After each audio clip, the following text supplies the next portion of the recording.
Back in the 90s, the term supercar wasn't exactly a household name, but that decade was a thrilling time for the auto industry. Iconic brands like Mercedes, Ferrari, Lamborghini, and McLaren were rolling out high-performance monsters that didn't need fancy driving aids to earn their super status. These 90s supercars were all about raw power, featuring massive engines, sleek designs, and lightweight frames. Unlike today's models, many lacked modern features like traction control, curves, or launch control, making them even more thrilling to drive. So, what were the speed demons of the 90s? Buckle up, because we're about to dive into the fastest supercars of that unforgettable decade. Hands down, the McLaren F1 was the ultimate supercar of the 1990s. Even after 2 decades, it still holds its place as one of the greatest supercars ever built. McLaren designed the F1 to showcase its prowess in building a road-ready supercar, and boy, did they deliver. The F1's standout feature was its unique 1+2 seating arrangement, with gull wing doors that opened to reveal a centrally located driver's seat flanked by 2 passenger seats. It offered superior visibility that traditional layouts just couldn't match.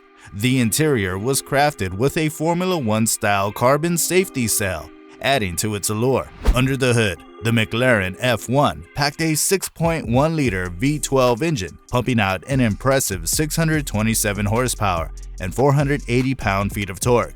This beast could rocket from 0 to 60 mph in a blistering 3.2 seconds and hit a top speed of 240 miles per hour. The McLaren F1 wasn't just a car, it was a statement, a legacy, and the undisputed king of the supercar world in the 90s.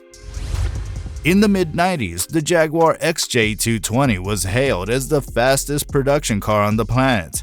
When Jaguar set their sights on Le Mans, they knew they had to up the ante. Enter the Jaguar XJ220S, a supercar version that took the original to the next level.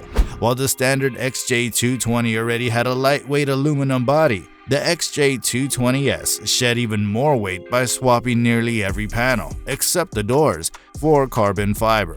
Along with a more powerful engine, these upgrades made the XJ220S a true racing beast. The XJ220S could hit a top speed of 220 miles per hour, holding the title of the world's fastest production car until the McLaren F1 came along and stole the crown. This car was more than just fast. It was a groundbreaking marvel of automotive engineering.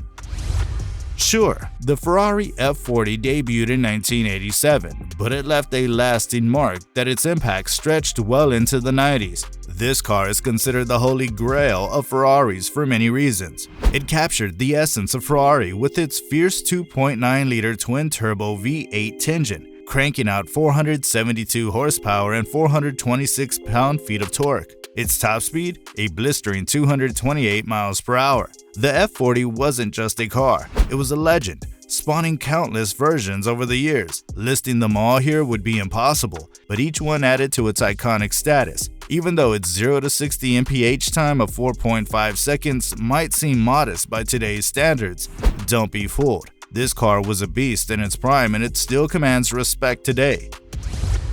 Before the Bugatti Chiron and the Veyron, there was the Bugatti EB110. Although it might look a bit quirky by today's standards, the EB110 upheld the Bugatti legacy when it debuted, even under different ownership. The EB110 was unveiled on September 15, 1991, marking the 110th birthday of Bugatti's founder. However, it wasn't until nearly a year later that this V12 powerhouse truly showed what it could do. Under the hood, the EB110 housed a 3.5-liter quad-turbo V12 engine, delivering 552 horsepower and 451 pound-feet of torque. Bugatti didn't stop there. They introduced the more potent EB110 SS Super Sport, which packed 603 horsepower and 479 pound-feet of torque. Thanks to its extra power and lighter build, the EB110 SS could rocket from 0 to 60 mph in just 3.2 seconds. Over a second quicker than the EB110 GT, with a top speed of 221 miles per hour. This car was a true testament to Bugatti's engineering prowess, bridging the gap between its storied past and its high-performance future. The Nissan R390 GT1. is one of the most enigmatic performance cars from the 90s, partly because Nissan only built a single-road legal model. Adding to its mystique is that this unique R390 GT1 was never put up for sale and has remained in Nissan's possession since its creation in 1998. This car is a true hidden gem. It's a shame that the R390 GT1 never hit the market because it was Nissan's first and only supercar, boasting a 3.5-liter twin-turbo V8 engine that churned out 550 horsepower and 470 pound-feet of torque. It could rocket from 0 to 60 mph in just 3.2 seconds and had a top speed of 220 miles per hour. Even today, the Nissan R390 GT1 stands as one of the fastest Japanese production cars ever made. The Mercedes CLK GTR is one of the most fascinating supercars of its era, standing out as a rare gem in the Mercedes lineup. Unlike today, where performance cars are a staple for the brand, back then Mercedes wasn't known for regularly producing high-powered vehicles. This is part of what makes the CLK GTR so special. It was developed to meet the stringent homologation rules that also gave rise to other legendary supercars. The CLK GTR just didn't meet expectations. It exceeded them. It featured a colossal 6.9-liter V12 engine that delivered a staggering 604 horsepower and 572 pound-feet of torque. This powerhouse could hit speeds of up to 214 miles per hour. Adding to its exclusivity, the CLK GTR was the priciest production car of its time, carrying a price tag of just over $1.5 million, a jaw-dropping sum 20 years ago. This car wasn't just about speed, it was about making a statement, and it did so brilliantly. The Lamborghini Diablo was one of the most iconic supercars of the 1990s, gracing the posters on bedroom walls across the globe. Even today, anyone who grew up in that era would jump at the chance to drive a Diablo. That's the kind of legend this car became. Lamborghini's supercar came in several variants, starting with the standard Diablo, which boasted a 5.7-liter V12 engine producing 492 horsepower and 428 pound-feet of torque. For those craving more, there was the Diablo VT, while the SE30 and SV versions topped the lineup with 523 horsepower and 471 pound-feet of torque, and 510 horsepower and 428 pound-feet of torque, respectively. With a top speed of 210 miles per hour, the Diablo was the fastest Lamborghini of its time. Its specs, power, and sheer presence cemented its status as a dream car for enthusiasts everywhere. In 1997, Lotus introduced the impressive Elise GT1, a muscular GT race car built on the foundation of the Lotus Elise.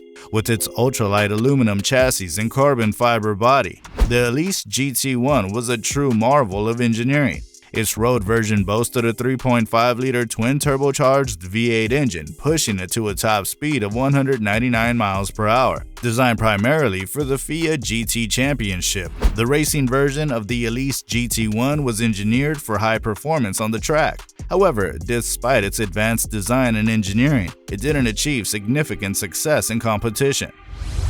The 1990s were a golden age for supercars, largely thanks to the homologation rules that manufacturers had to meet to compete in racing series. The standout from this era was the Porsche 911 GT1 Strabon version. Though it may have slipped from the spotlight over time, it's one of the most remarkable supercars of its day. This beast was powered by a 3.2-liter flat-six twin-turbo engine, delivering an impressive 537 horsepower and 443 pound-feet of torque. It could hit a top speed of 191 miles per hour. What makes the 911 GT1 Strabon version truly special is its rarity. Only 25 units were ever produced, earning it the rare unicorn status in the Porsche lineup. Time for a special mention, the fastest car of the 90s.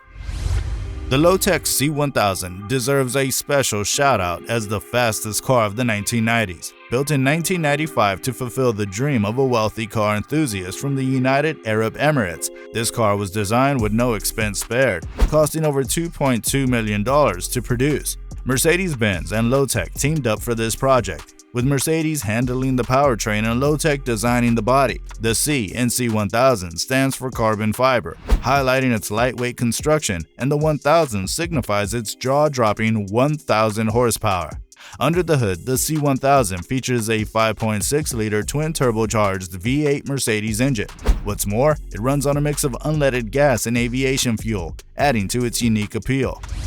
If you enjoyed this video, don't forget to give it a like and subscribe to our channel. Thanks for watching, and we'll catch you in the next one.